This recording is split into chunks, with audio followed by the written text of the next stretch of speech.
안녕하세요 여러분. 잘 지내고 계신가요? 주일 예배에 오신 여러분을 진심으로 환영합니다. 찬양으로 예배 시작하겠습니다.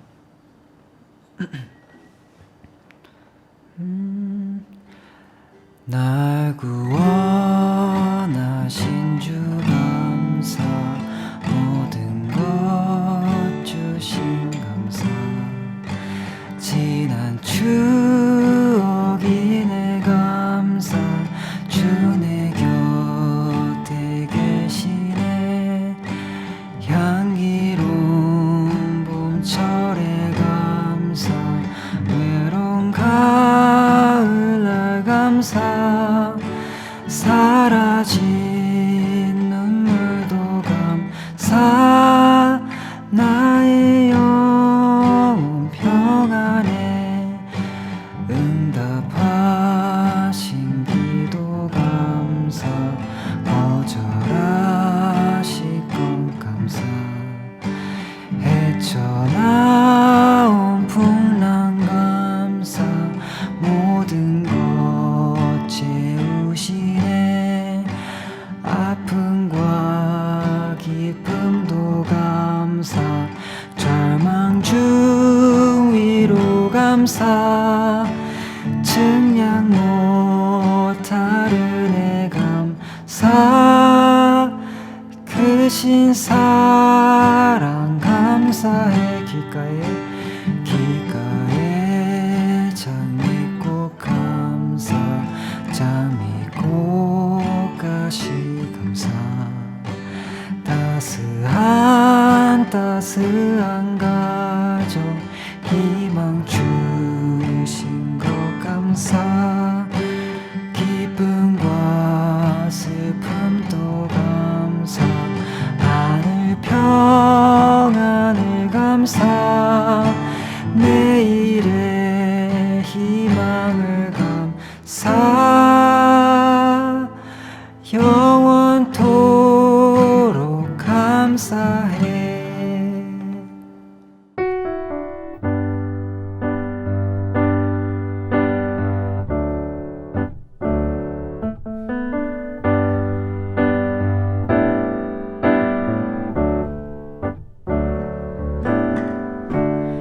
은혜 아니면 살아갈 수가 없네. 호흡마저도 다 주의 것이니, 세상 평안과 위로 내게 없어도 예수, 오직 예수뿐이네. 은혜 아니면 살아갈 수가 없네. 호흡마저도 다 주의 것이니, 세상 평안과 위로 내게 없어도 예수, 오직 예수뿐이네. 크신 계획 다 볼 수도 없고, 작은 고난에 지쳐도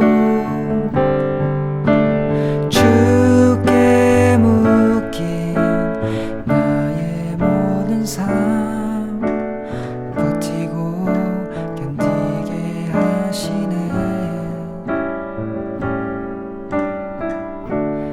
은혜 아니면 살아갈 수가 없네. 나의 모든 것 다 주께 맡기니, 참된 평안과 위로 내게 주신 주 예수, 오직 예수뿐이네. 크신 계획 다 볼 수도 없고, 작은 고난에 지쳐도 주께 묶인 나의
사랑과 은혜가 풍성하신 하나님, 오늘도 주님 앞에 예배드릴 수 있게 인도하시니 감사를 드립니다.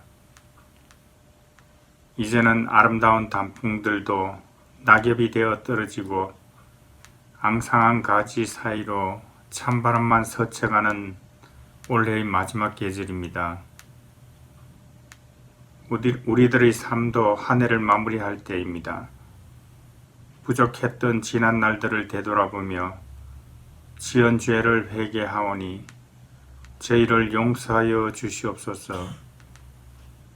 코로나로 인해 어려운 환경에서도 저희들을 지켜주시고 또한 저희 교회를 든든히 세워주시니 감사를 드립니다. 지금 코로나의 재확산이 진행되고 있습니다.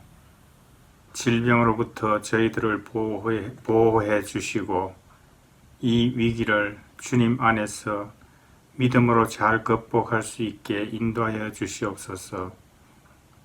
오직 말씀으로 하나 되게 하시고 주님이 주신 사명만을 바라보며 천국의 소망을 두고 묵묵히 나아가는 저희들 되게 하시옵소서.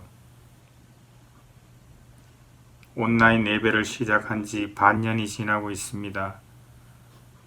온라인 예배를 위해 수고하고 계신 목사님 이하 많은 형제 자매님들을 기억하시고 그들에게 더 큰 은혜 부어 주시옵소서. 코로나의 확산으로 온라인 예배가 지연되고 있습니다. 비록 직접 대면이 없는 온라인 예배이지만 살아있는 하나님 말씀이 그대로 전달되어 주 안에서 활력이 넘치는 삶이 매일매일 이어지게 하시옵소서.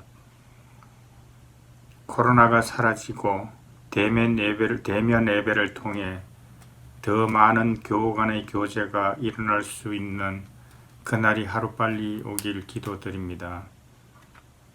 제한된 환경이지만 귀한 생명들을 저희들에게 보내주시어 각 목장들을 통해서 하나님의 복음이 전달되고 그들도 주님의 사랑으로 새로운 삶을 경험하는 귀한 역사가 일어나게 하시옵소서. 주님 안에서 온전한 평안을 누리는 저희들 되게 인도하여 주시옵소서. 지금도 여러 가지 일들로 힘들어하는 교인들이 있습니다. 그들의 기도를 일일이 챙기시어 하나님의 방법대로 다 이루어지게 하시옵소서.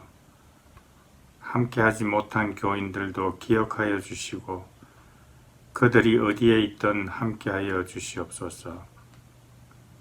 오늘도 귀한 말씀 전하시는 이현진 목사님, 영육간의 강건함 주시고 사랑의 교회 교인들을 잘 목양하게 하시고 전하시는 말씀이 저희들에게 영적 양식이 되어 한 주간 살아가면서 악을 물리치는 큰 힘이 되게 하시옵소서.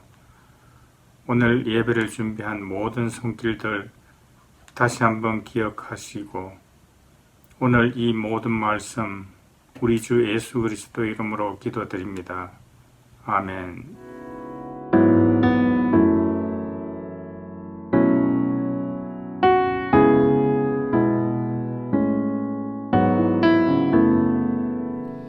네, 우리 함께 하늘복 빌어 주시겠습니다.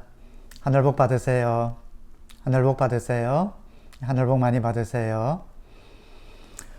예, 어느덧 성탄주일이 다가왔습니다. 다음 주일은 성탄 축하 감사 주일로 지킵니다. 우리 함께 모여 행사하고 또 예배 드리지 못하지만 온라인으로도 주님 오신 성탄을 기뻐하며 감사하는 귀하고 복된 예배가 되기를 바랍니다.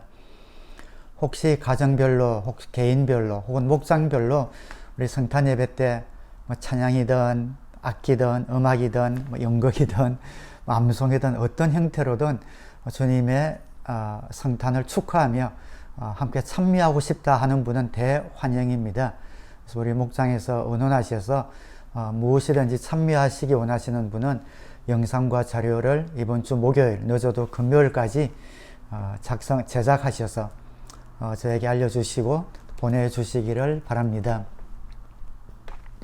지난 한 해 동안 우리 교회 6개 중보기도 팀이 정말 성실하게 충성되이 기도의 자리를 잘 지켜주셔서 감사합니다. 새해에 중보기도 팀을 개편합니다. 해마다 자기가 속하고 싶은 중보기도 팀을 선택할 수 있습니다.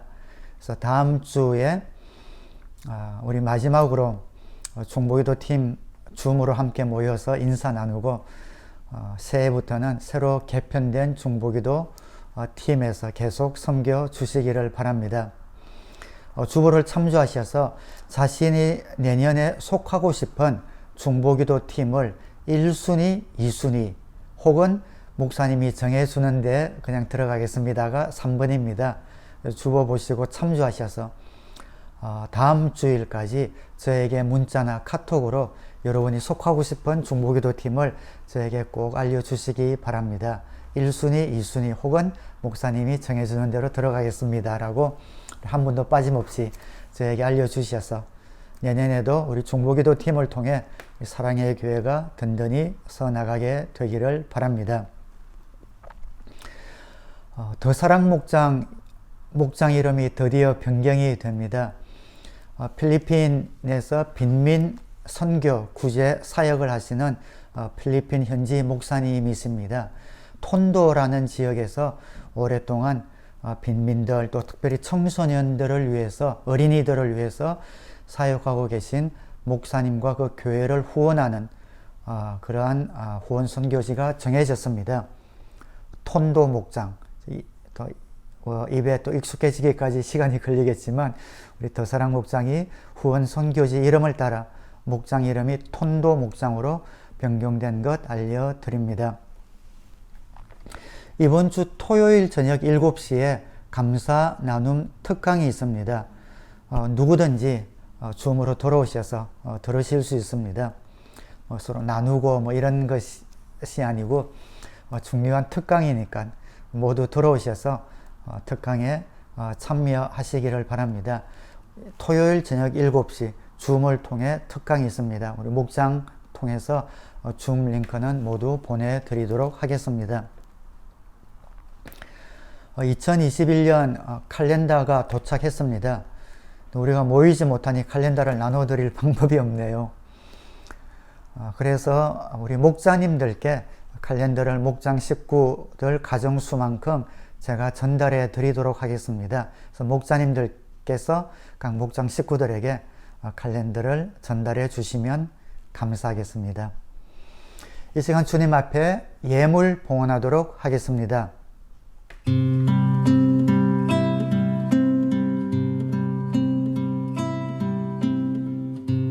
당신은 하나님의 언약 안에 있는 축복의 통로, 당신을 통하여서 열방이 주께 돌아오게 되리.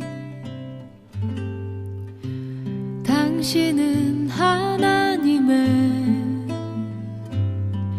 언약 안에 있는 축복의 통로, 당신을 통하여서 열방이 주께 예배하게 되리. 신실하신 하나님 아버지 은혜를 감사합니다.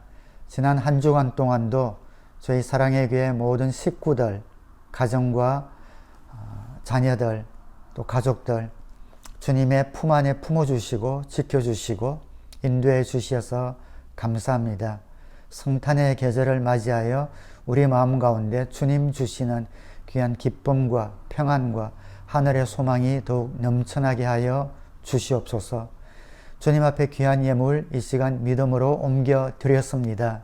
사랑하는 사랑의 교회 모든 믿음의 식구들 가정과 생업을 축복하여 주셔서 모든 선한 일을 넉넉하게 하고도 남음이 있는 복된 우리 사랑의 교회 모든 믿음의 권속들 되게 하여 주옵소서. 주님 앞에 드려진 예물마다 그 제목대로 주께서 기쁘게 받으시고 우리의 모든 기도의 제목들이 응답되게 하여 주시고 더욱 주님의 필요와 사역을 감당하기에 부족함이 없도록 하늘의 복과 땅의 재정적인 복들로 넘치게 안겨주시고 채워주시고 인도하여 주옵소서. 살아계신 예수님 이름으로 감사하고 축복하며 간절히 기도드리옵나이다. 아멘.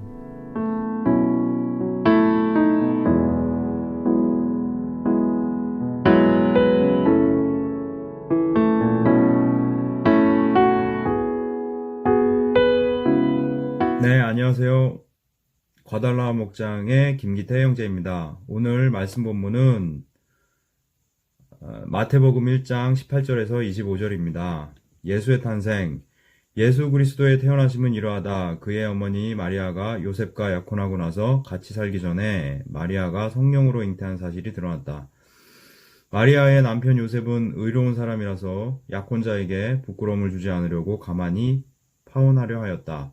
요셉이 이렇게 생각하고 있는데 주님의 천사가 꿈에 그에게 나타나서 말하였다. 다윗의 자손 요셉아, 두려워하지 말고 마리아를 내 아내로 맞아들여라. 그 태중에 있는 아기는 성령으로 말미암은 것이다. 마리아가 아들을 낳을 것이니 너는 그 이름을 예수라고 하여라. 그가 자기 백성을 그들의 죄에서 구원하실 것이다. 이 모든 일이 일어난 것은 주님께서 예언자를 시켜서 이르시기를 보아라, 동정녀가 잉태하여 아들을 낳을 것이니 그의 이름을 임마누엘이라고 할 것이다. 하신 말씀을 이루려고 하신 것이다. 요셉은 잠에서 깨어 일어나서 주님의 천사가 말한 대로 마리아를 아내로 맞아들였다. 그러나 아들을 낳을 때까지는 아내와 잠자리를 같이 하지 않았다. 아들이 태어나니 요셉은 그 이름을 예수라고 하였다. 아멘.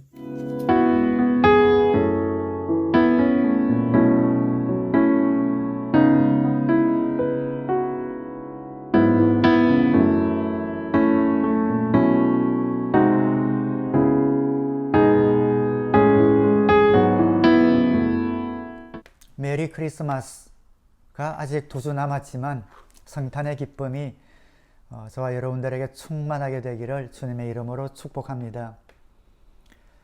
이 땅에 일어난 가장 위대한 사건은 두말할 것도 없이 부활 사건입니다. 죽음이 정복되고 주님께서 다시 살아나셨습니다. 그래서 기독교를 부활의 종교라고 부릅니다. 부활의 사건과 견줄 만한 위대한 사건이 일어났는데 그것은 예수님께서 동정녀 마리아에게서 태어나셨다라는 성탄의 소식이었습니다.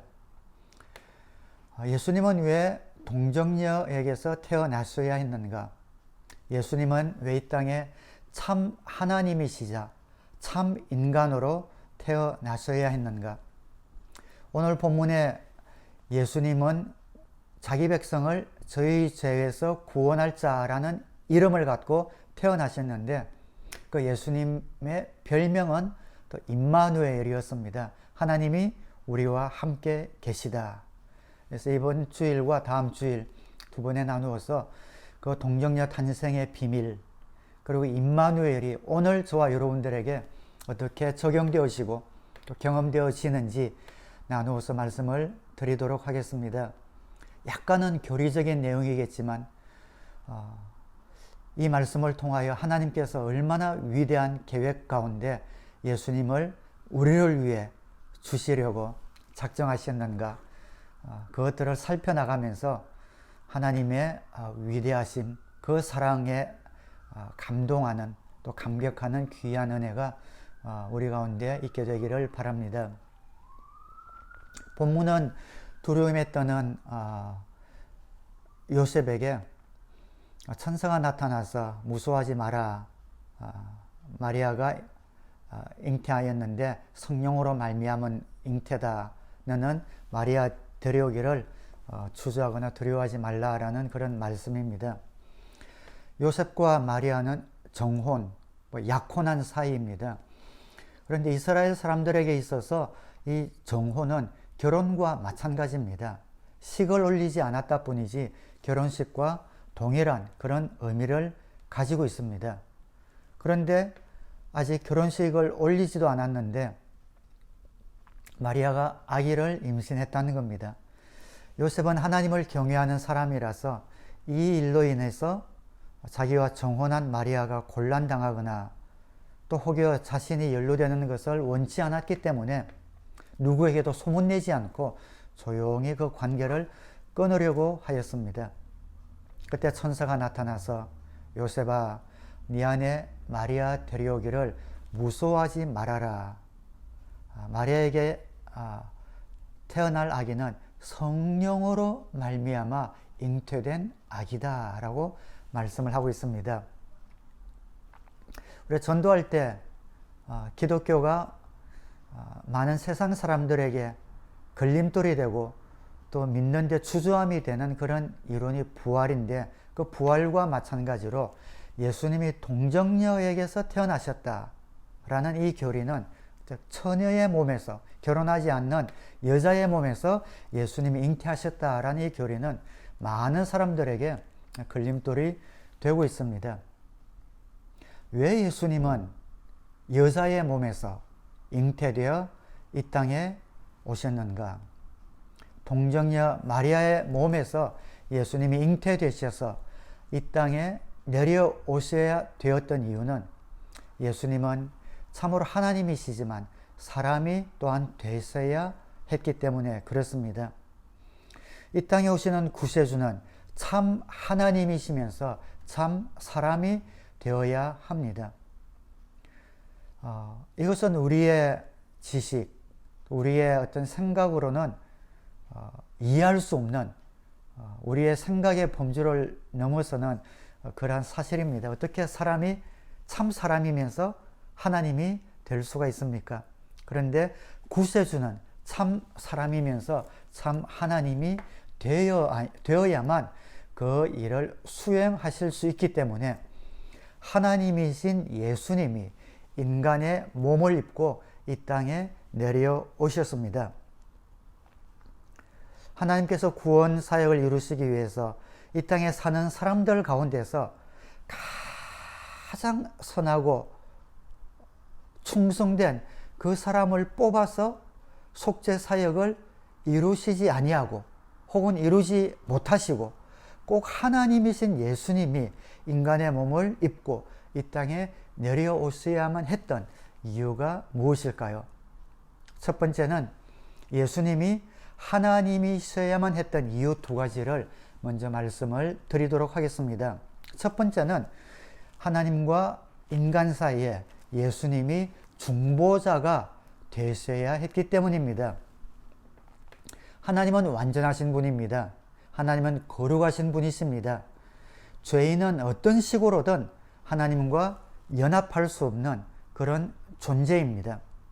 중보자라는 것은 그 가운데서 위로는 거룩하신 하나님과 연합하고 아래로는 추한 인간과 연합하여 둘 사이를 이어주는 것이 중보자의 임무입니다. 예수님께서는 죄인들을 하나님과 연합하기 위하여 죄인일 수는 없었지만 사람이 되셔야 했고, 그리고 예수님이 그 사람인 인간들을 참신이신 하나님과 연합시키기 위해서는 자신이 사람인 동시에 또한 하나님이 되셔야 했습니다. 그 예수님은 참 하나님이 되시지 않으면 우리의 중보자가 되실 수 없었습니다. 중보자는 둘 사이에서 완전히 양쪽의 입장을 다 이해하고 양쪽의 본성과 양쪽의 모든 성격을 지닌 사람이 중보자가 되어야 했기 때문에 그렇습니다. 인간과 인간 사이를 잇는 중보자는 누구든지 중간에 들어가서 할 수가 있겠죠. 그러나 추악한 인간과 완전하고 거룩하신 하나님 사이를 잇는 그 중보자는 완전한 하나님이셔야 됐고 완전한 인간이셔야 되었기 때문에 예수님께서 이 땅에 인간의 몸을 입고 내려오신 겁니다. 하나님과 우리 사이의 중보자는 형편만 아는 것으로는 부족하고 하나님과 인간 사이를 맺어 주셔야만 했기 때문에, 하나가 될 수 있도록 하셔야 했기 때문에 그 중보자의 성품 안에는 신의 성품과 인간의 성품을 동일하게 지니셔야 했습니다. 예수님은 하나님이셨기 때문에 하나님 속의 생각은, 예수님의 모든 생각은 하나님의 생각이셨고, 하나님의 생각과 마음을 조금도 손상시키지 않으시고 우리에게 전달해 주실 수 있는 완전한 중보자가 되셨습니다. 예수님, 저 구세주는 왜 하나님이 되셔야 되는가? 첫 번째는 우리의 중보자가 되기 위해서, 그리고 두 번째는 죄 없는 사람이 되어야 했기 때문에 예수님은 하나님일 수밖에 없었습니다. 하나님이 세상을 창조하실 때는 이 세상에 죄가 없었습니다. 인간이 있었지만 아직 죄가 들어오지 않은 때였습니다. 죄가 없었습니다. 그러나 인간의 범죄와 불순종으로 말미암아 죄가 이 세상에 들어오게 되고, 이 죄는 모든 하나님이 만드신 창조의 세계를 파괴하고 마치 홍수와 같이 죄의 성품이 이 땅 모든 곳에 가득 차게 되었습니다. 그 죄는 하나님의 창조 세계를 파괴하고 모든 창조 세계에 깃들어 있는 관계들을 파괴하였습니다. 그리고 그 안에는 죄 자체가 가득한 그런 존재가 되어버리고 말았습니다. 흑인이 아기를 낳으면 흑인 아기를 낳고, 백인이 아기를 낳으면 백인 아기가 태어나듯이 죄된 인간에게서는 죄된 아기가 태어날 수밖에 없었습니다. 이 모든 땅에 죄로 가득 차게 되었습니다. 이 죄의 사슬은 여자의 몸에서 태어나는 모든 사람들은 끊을 수 없는 그런 사슬입니다. 만약 예수님이라 할지라도 죄 있는 여자의 몸에서 죄 있는 남자 사이에서 예수님이 만약 태어나셨다면 예수님 자신의 의지와는 상관없이 예수님도 죄된 본성을 가지고 태어나셔야 했고, 그랬다면 예수님은 우리의 참 중보자가 되실 수 없었습니다. 이런 필연적인 관계를 단절하기 위해서는 하나님이 예수님을 이 땅에 보내주실 때 하나님이시지만 완전한 인간으로 이 땅에 태어나시도록 설계하셨어야 했습니다. 어떤 그런 특별한 그러한 목적으로 예수님이 이 땅에 창조되셨어야 했습니다. 자, 창조라는 단어는 물론 맞진 않지만 설명을 위해서 그렇게 쓰는 단어로 여러분 이해하시기 바랍니다. 하나님이 예수님을 창조하시되 그분을 사람의 몸 밖에서 창조하신다면 참 사람일 수가 없겠죠. 인간 사이에서 태어난 사람이 아니라 하나님이 뿅 하고 만든다면 그 사람은 사람일 수가 없습니다. 사람의 혈통으로 태어나야만 사람입니다. 그런데 사람의 혈통으로 태어나게 하면 죄 없는 사람이 되실 수가 없습니다. 이 땅에 태어나는 모든 생명은 필연적으로 죄의 혈통을 타고 태어날 수밖에 없기 때문에 그렇습니다. 그래서 하나님께서는 예수 그리스도를 창조하시는 그 일을 여자의 몸속에서 행하셨습니다.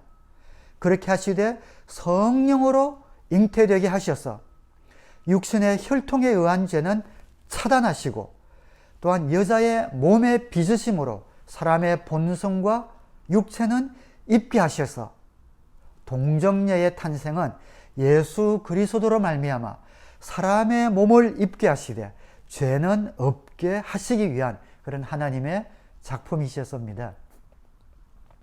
이 땅의 참 중보자는 죄가 없는 사람이 되어야 했기 때문에 하나님께서 사람의 몸속에서 예수님을 창조하시되 죄는 차단하시고 성령으로 잉태하게 하셔서 참 하나님이신 그분이 인간의 몸을 입고 이 땅에 태어나신 겁니다.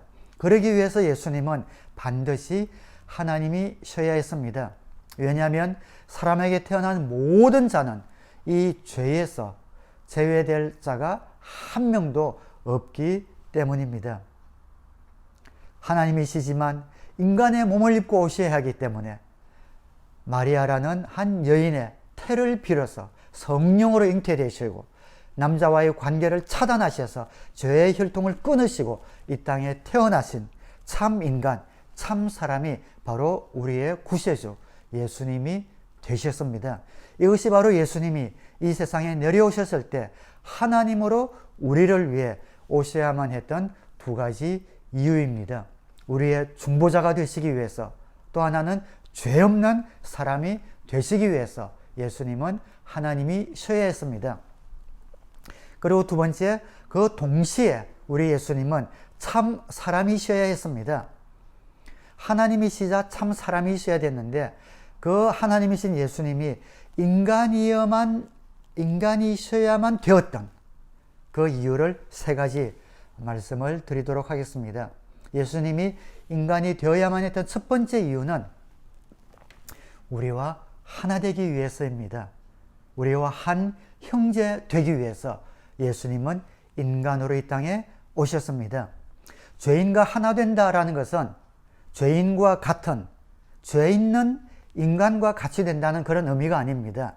신약에서 이해되지 않는 것 가운데 하나가 예수님이 침례를 받으신 겁니다.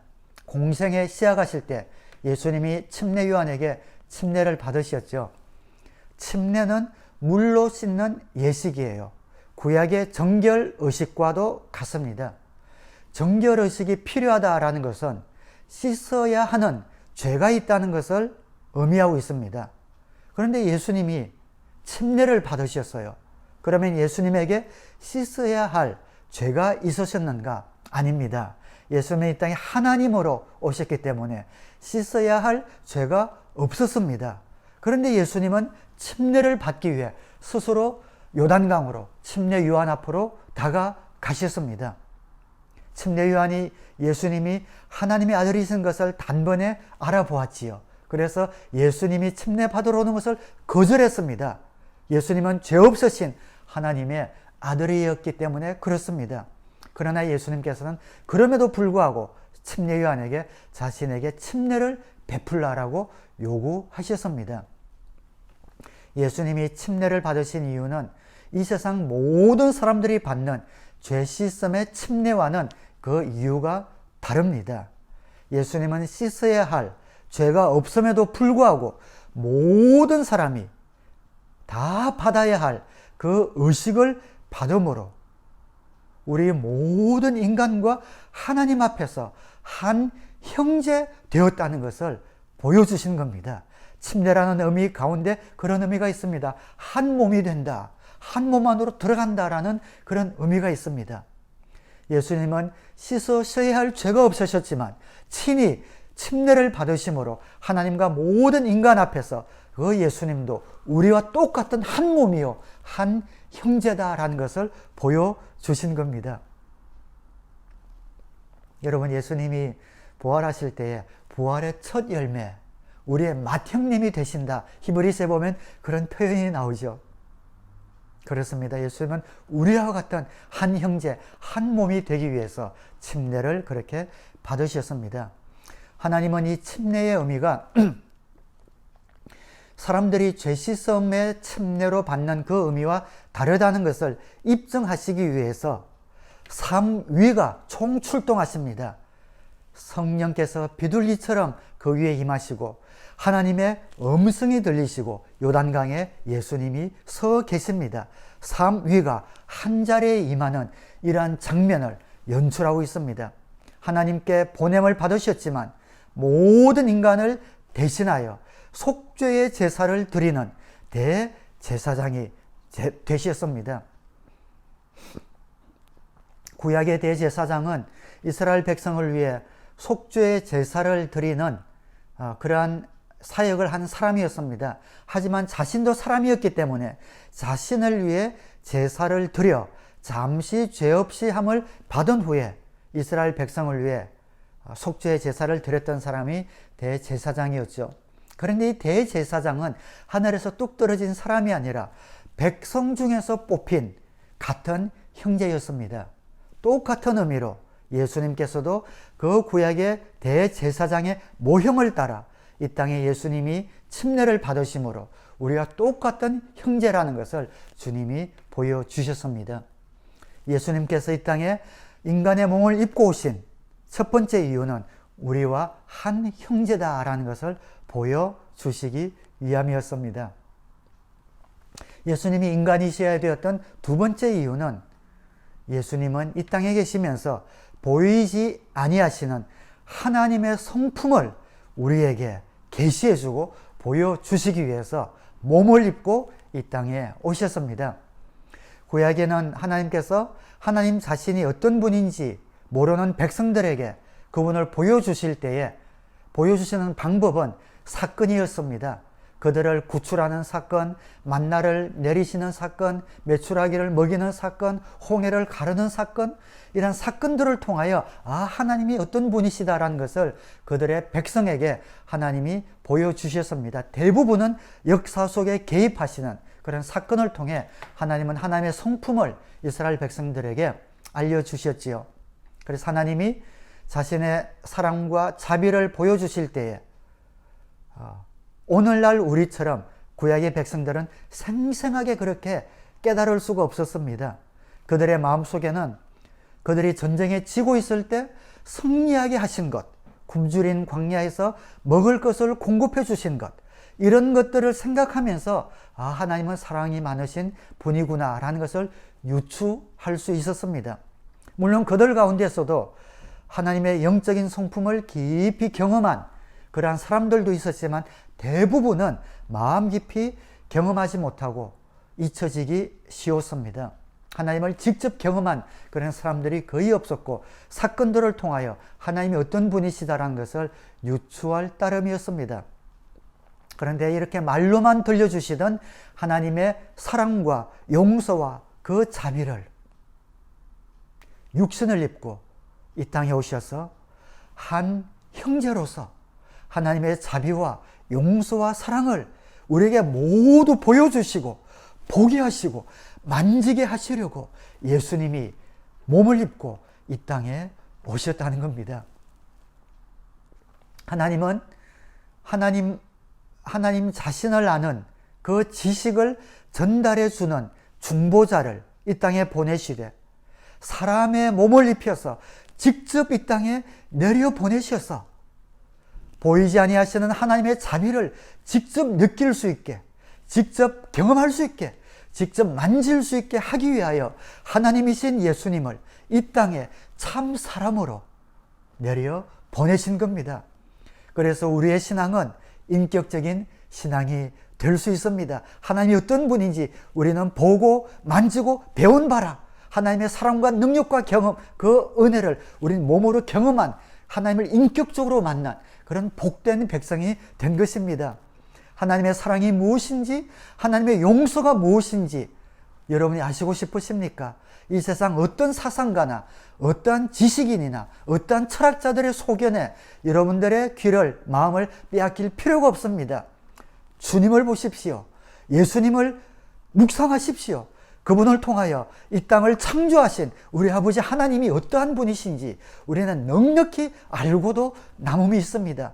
예수님의 생애를 우리가 잘 들여다보면 이런 하나님의 사랑과 용서와 자비가 어떠한 것인지 요한사도의 표현을 빌자면 우리가 눈으로 본 바요, 들은 바요, 만진 바라 라고 고백할 수 있는 것이지요. 아니 목사님, 예수님 시대 사람들이야 예수님을 직접 보았으니까 그렇지만 우리는요. 여러분 놀라운 비밀이 있습니다.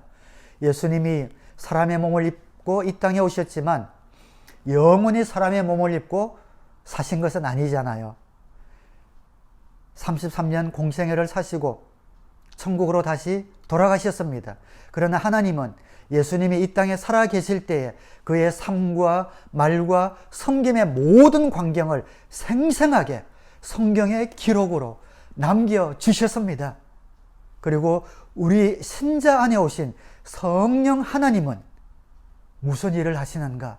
우리가 성경을 읽을 때에 그 성경에 숨을 불어넣어 주셔서 감화를 주셔서 영감을 주셔서 당시에 성경에 생생하게 살아계신 그분을 우리가 경험하게 하는 그 일을 성령 하나님이 하십니다.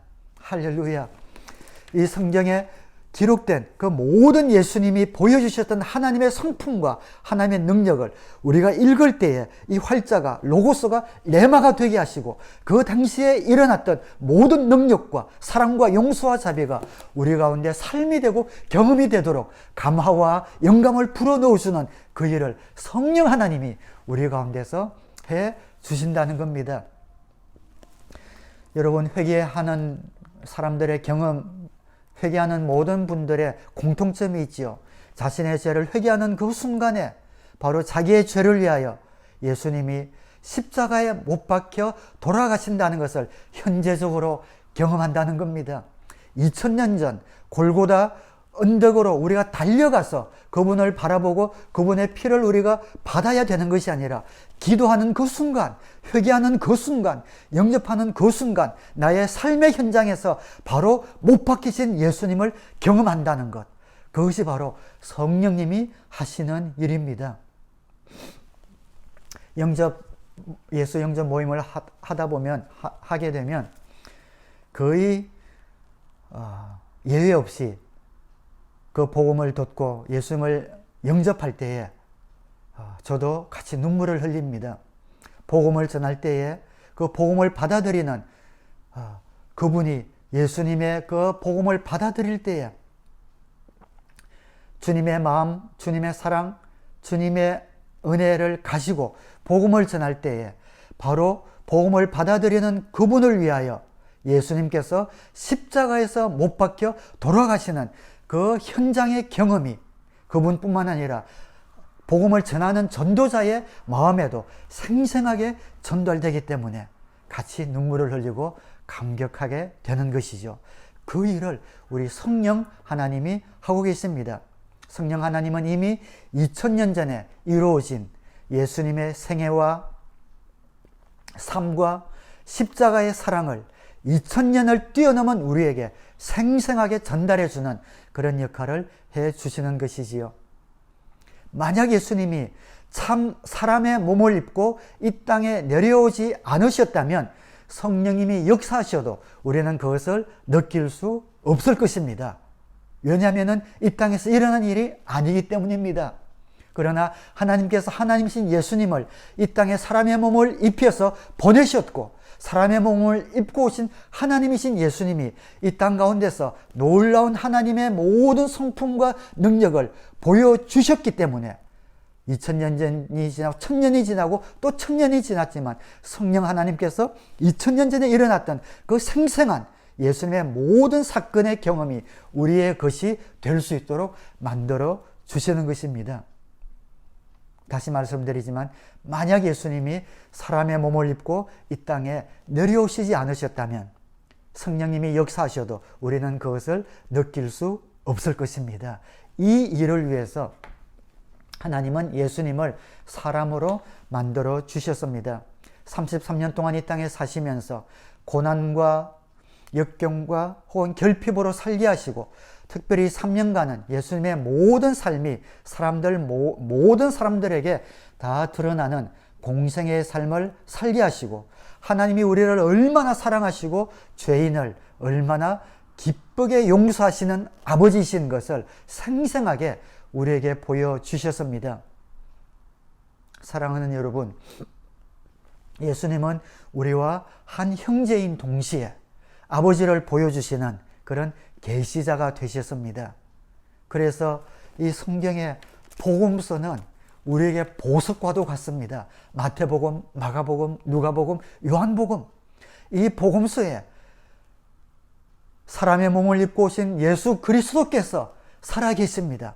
그분이 이 땅에 어떻게 사셨고 어떠한 사랑을 보여주셨고 하나님이 어떤 분이신가를 그의 모든 삶의 존재를 통하여 우리에게 어떻게 나타내셨나 하는 것이 복음서에 생생하게 기록이 되어져 있습니다. 굶주린 백성에게 물고기와 떡을 먹이셨고 죄 가운데 희망이 없는 사람들에게 찾아오셔서 함께 먹고 마시며 하나님의 사랑을 가르쳐 주셨습니다. 죄를 짓고 죽음의 위협 앞에 있는 한 여인을 용서해 주심으로 말로만 듣던 하나님의 용서하심이 무엇인지 보여주셨습니다. 그리고 그 기록을 읽고 그 예수님의 모습을 느끼는 모든 사람들의 마음속에 성령님을 통하여 그 하나님의 마음을 느낄 수 있도록 해 주셨습니다. 그래서 말로만 듣던 사람들에게 이제는 보고 믿게 하기 위해서 예수님이 이 땅에 그 사람의 몸을 입고 오신 겁니다. 예수님이 친히 보여주신 원수를 사랑하는 사랑과 자기를 해치고자 하는 사람들에게 보여주신 이러한 모든 온유함과 겸손함은 하나님이 하나님의 자녀들을 향하여 갖고 계신 그런 인내와 사랑을 보여주고 계시지요. 바울이 고린도전서 13장에 사랑은 언제나 오래 참고 사랑은 온유하며 라고 말씀하고 있는 그 모든 사랑은 예수라는 말로 바꾸어서 읽어도 똑같습니다. 이 바울이, 사도 바울이 하나님에게 직접 배운 것이 아니라 이 사랑이 어떠한 사랑인지 바울은 다메섹에서 예수님을 직접 만나 경험되어지고 그것을 고린도전서 13장을 통하여 그렇게 노래하고 있는 것이지요. 예수님을 생전에 직접 만난 적은 없었지만 부활하신 예수님을 만남으로 말미암아 생생하게 하나님의 사랑이 어떠한 것인지 바울은 알 수 있었습니다. 사랑하는 여러분, 성령께서 그 일을 하십니다. 예수님이 이 땅에 몸을 입고 오셨기 때문에 몸을 입고 오셔서 생생하게 하나님의 모든 사랑과 인자와 친절과 자비와 은혜를 보여주셨기 때문에 그것이 오늘 우리의 삶의 현장에서 우리에게 똑같이 경험되어지도록 하는 역사를 성령님이 하고 계십니다. 오늘 우리가 은혜 받으면, 그래서 성령 충만하면 마치 내 옆에 예수님이 계신 것처럼 우리는 예수님을 느낄 수 있습니다. 그리고 또한 내 옆에 있는 이 사랑하는 지체, 형제 자매들 속에 있는 그 예수님을 닮은 모습을 우리는 보고 배울 수 있게 됩니다. 이 모든 효과는 예수님이 이 땅에 사람의 몸을 입고 오셨기 때문에 가능한 그런 일이었습니다. 예수님이 왜 이 땅에 사람의 몸을 입고 오시는가? 첫 번째는 우리와 하나가 되기 위하여, 한 형제가 되기 위하여. 두 번째는 하나님의 성품을 보여주기 위하여. 마지막 세 번째는 우리를 위해 죽으시기 위해서 사람의 몸을 입고 이 땅에 오셨습니다. 하나님은 생명이시기 때문에 죽으실 수가 없습니다. 그러나 우리의 죄를 위해서는 누군가가 속죄의 제물로 죽어야만 했습니다. 구약에는 짐승을 대신 가지고 갔죠. 그리고 그 피를 보시고 하나님께서 죄인에 대한 진노를 잠시 푸시고 하늘과 우리 사이에 길이 잠시 열리고 하늘의 자원이 공급되었습니다. 그러나 일시적이었습니다. 영원하지 않았습니다. 영원한 방편이 되셔서 하나님과 우리 사이를 여시고 하나님으로부터 끝없는 하나님의 자원이 공급되기 위해서는 영원한 방편이 필요했습니다. 재물이 필요합니다. 그런데 짐승으로는 그 일을 할 수가 없었습니다. 사람이 필요했습니다. 왜 그런가? 처음 인류의 죄를 들어오게 한 장본인이 사람이었고 죄 없는 상태에서 죄를 지었기 때문에 죄 없는 사람이 속죄의 제물이 되어야만 했습니다. 죄 없는 사람이 필요했습니다. 그런데 죄가 이 땅에 들어오고 나서 모든 인류는 죄를 지니고 태어날 수밖에 없었지요. 성경에 보면 하나님의 특별한 사랑을 받았기 때문에 죽지 않고 하늘로 올라간 사람도 있었지만 그들 역시 죄가 있었기 때문에 속죄의 제물은 될 수가 없었습니다. 예수님이 이 땅에 내려오셔서 우리를 위하여 베푸신 감동적인 일이 하나 있습니다. 그분이 하나님이시면서 사람의 몸을 입고 이 땅에 내려오셨습니다. 33년 동안 고난으로 가득 찬 인생을 사셨고 마지막 3년은 생명을 다 바쳐서 형님처럼 아버지처럼 우리를 위해 사셨습니다. 소외된 자 만지고 병든 자 고쳐주시고 진리를 모르는 사람들에게 빛을 비춰주시고 죄인들의 발을 씻겨 주셨습니다. 그러나 이 모든 일이 아름답다 할지라도 마지막 한 가지 일을 하지 않으셨다면 그 모든 일이 허사였습니다. 그 한 가지 일은 우리를 위해 대신 저주를 받고 죽으시는 일이었습니다.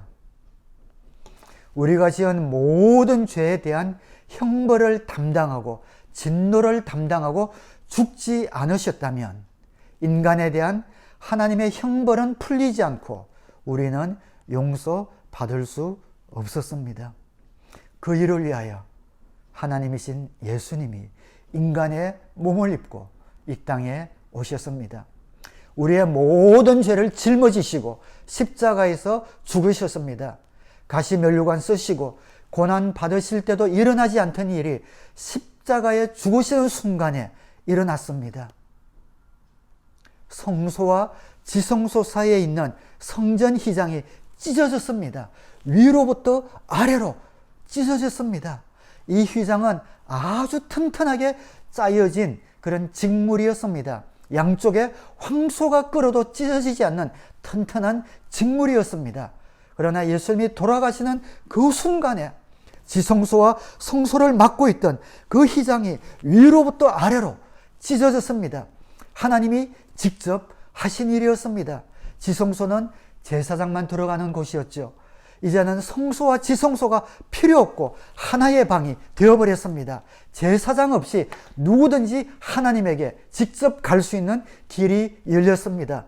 베드로는 이 일을 두고 우리 모든 성도는 왕같은 제사장이 되었다라고 고백하고 있습니다. 저와 여러분은 제사장이 되었습니다. 이제는 어떠한 인간의 중보자가 필요 없이 우리는 예수 그리스도의 피로 속죄받았기 때문에 모든 사람은 찢어진 휘장을 지나 담대히 하나님께로 나아갈 수 있게 되었습니다. 어떠한 중보자도 필요 없이 담대히 하나님의 보좌 앞으로 나아갈 수 있는 저와 여러분이 된 것입니다. 이 일을 위해서 예수님이 십자가에서 그 몸 찢어 돌아가셨고 그 순간에 성전의 휘장이 찢어져서 우리를 하나님께서 건져주시고 속죄하시고 어떠한 중보자 없이 담대히 하나님의 보좌 앞으로 나아갈 수 있는 길을 열어주시고 마련해 주셨습니다. 그것이 성육신의 사건입니다. 주님이 이 땅에 인간의 몸을 입고 오신 이유이자 목적이셨습니다.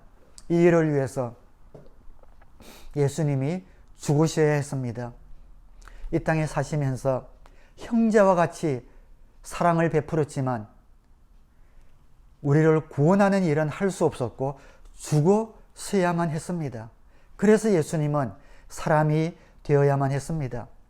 이렇게 함으로 하나님께서는 그리스도를 통해 우리를 구원하고 속죄하시기 위해 아기 예수를 이 땅에 보내신 것입니다.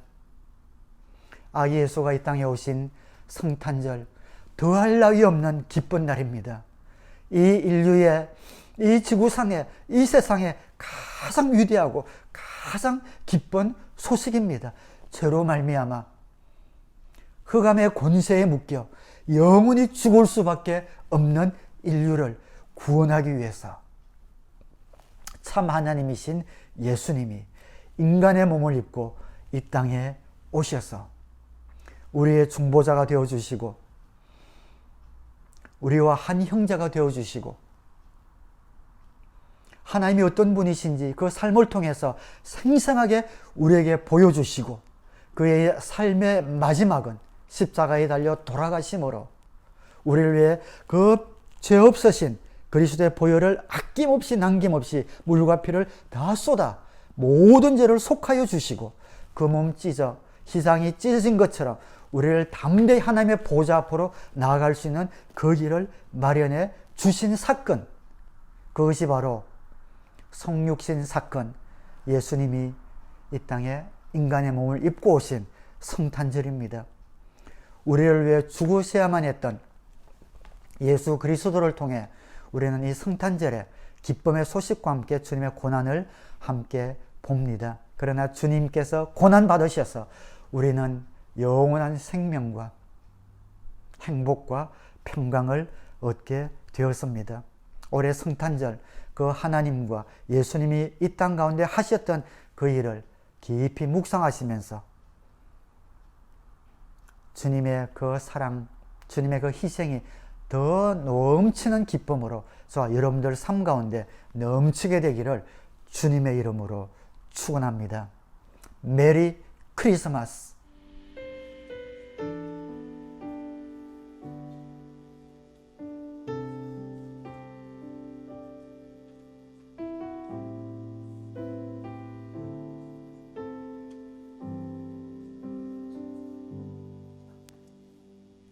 내 안에 주를 향하니 노래 영원한 노래 있으니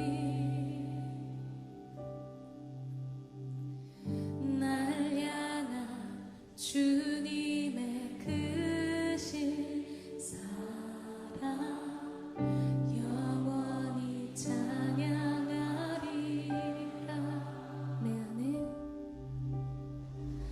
내 안에 주를 향하니 노래 영원한 노래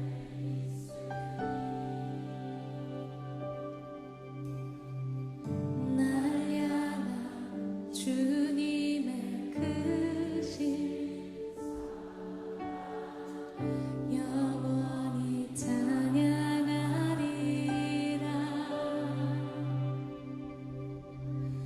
영원히 찬양하리라. 아름다운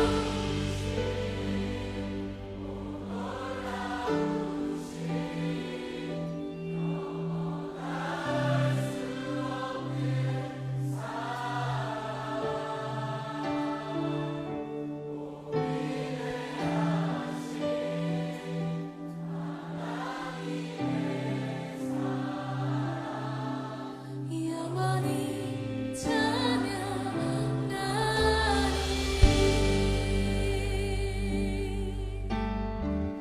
내 안에 주를 향한 내 안에 주를 향하니 노래 영원한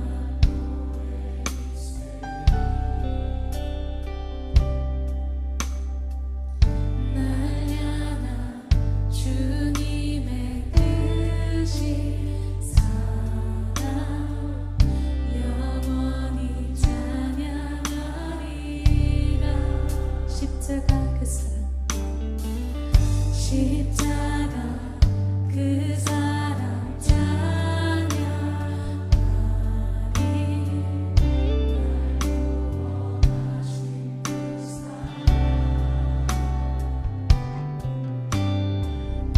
내 삶을 드려 찬양하리라. 놀라우신 주의 사랑 영원히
올립시다. 호산나. 아멘.